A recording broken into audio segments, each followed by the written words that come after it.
बारामती विधानसभा पोटनिवडणुकीतून काँग्रेसचे उमेदवार आकाश मोरे यांनी माघार घेतलेली आहे. आपल्यासोबत आकाश मोरे आहेत. काय घडलं? कारण तुम्ही निवडणूक लढवण्यावर ठाम होतात. अचानक काय घडामोडी घडल्या आणि तुम्हाला माघार घ्यावी लागली? बरंचसं प्रेशर आमच्या प्रांताध्यक्षांवर होतं. दोनदा तीनदा वहिनींनी फोन केला, त्याचबरोबर राहुल दादा पर्सनली जाऊन भेटले. त्यानंतर एक राष्ट्रवादीचं डेलिगेशन जाऊन सपकाळ साहेबांना भेटलं आणि सगळ्याचा परिणाम असा झाला की सगळ्या नेत्यांना विचारलं, म्हणजे आजी माजी जे मंत्री होते आमचे आणि पदाधिकारी महाराष्ट्र प्रदेशचे सर्वांची मतं जाणून घेतली आणि त्यानंतर ह्या कन्क्लुजन आलो की आपण इथं थांबलं पाहिजे. त्याचबरोबर आमचे ऑल इंडियाचे अध्यक्ष खरगे साहेब यांच्याशी सल्ला मसलत झाला आमच्या सपकाळ साहेबांचा. त्याचबरोबर चेनीथाला जे ऑब्झर्व्हर आहे महाराष्ट्राचे पक्षाचे, त्यांनी सुद्धा एक ग्रीन सिग्नल दिला आणि इथं कुठेतरी थांबू, लढायचं होतं पण दुःखाचं सावट आहे, दुःखाचं झालं रे ह्या सगळ्या इलेक्शनला, त्यामुळं थांबणं आणि बिनविरोध होणं गरजेचं होतं.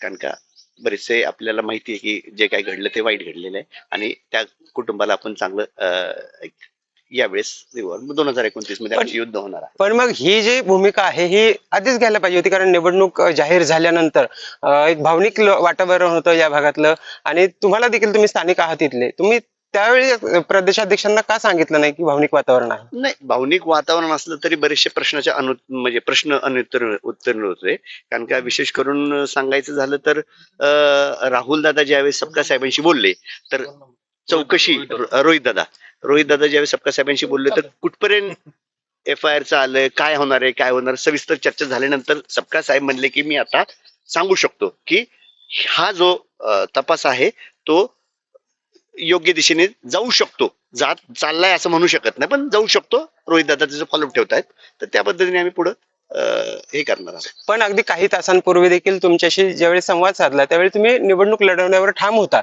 आणि अचानक तुम्हाला ह्या सगळ्या पडद्यामागच्या घडामोडी घडल्या आणि अचानक माघारी घ्यावी लागते, काय भावना? नाही, अगदी खरं सांगतो मी, आम्ही निवडणूक दुपारपर्यंत आम्ही 100% लढणार होतो, पण वरनं काय सूत्र हल्ली, म्हणजे त्यांना कोणी सांगितलं कशा पद्धतीने डेलिगेशन जे काय राष्ट्रवादीचं आहे, मकरंद पाटील वगैरे सगळे गेले, आता कळलेलं आहे. त्यांनी काय आमच्या सपकाळ साहेबांना सांगितलं आणि मतपरिवर्तन झालं, तर त्यामुळे हे सगळं घडलं असं मला वाटतंय. पण मग बारामतीतले तुम्ही जे प्रश्न मांडत होतात, बारामतीचा पाण्याचा प्रश्न आहे, तिकडे जिरायती भागातल्या जनावरांचा, मोकाट जनावरांचा प्रश्न आहे, तुम्ही जे प्रश्न उपस्थित केलेले होते, लोकांनी तुम्हाला सांगितलेले होते, त्या प्रश्नांचं पुढे काय होणार? त्या प्रश्नांचं आम्ही स्वतःहून थांबवून ते करून घेऊन जाणार आहे. आता ते आपल्या उपमुख्यमंत्री मॅडमचे चिरंजीव जय पवार आता भेटले, ते म्हणले आपण सहयोगाने जे तुम्ही मुद्दे उपस्थित केले ते आपण सोडवण्याचा प्रयत्न करू, तर त्यांच्याकडून आम्ही सोडवून घेण्याचा प्रयत्न करू. पण मग काँग्रेस जी आहे ती 2029च्या निवडणुकीत काय भूमिका घेणार आहे? कारण आता भावनिक वातावरण आहे म्हणून ठीक आहे, पण 29ला काय भूमिका असणार आहे? त्यावेळेस आम्ही महाविकास आघाडी आहेच अजून, म्हणजे अजून त्याचं काही हे गेलं नाही. जे काही ठरेल त्यावेळेस होईल, पण काँग्रेस त्यावेळेस लावेल तिथं क्लेम करणार? अगदी क्लेम आमचा राहणार, स्ट्रॉंगली क्लेम राहणार.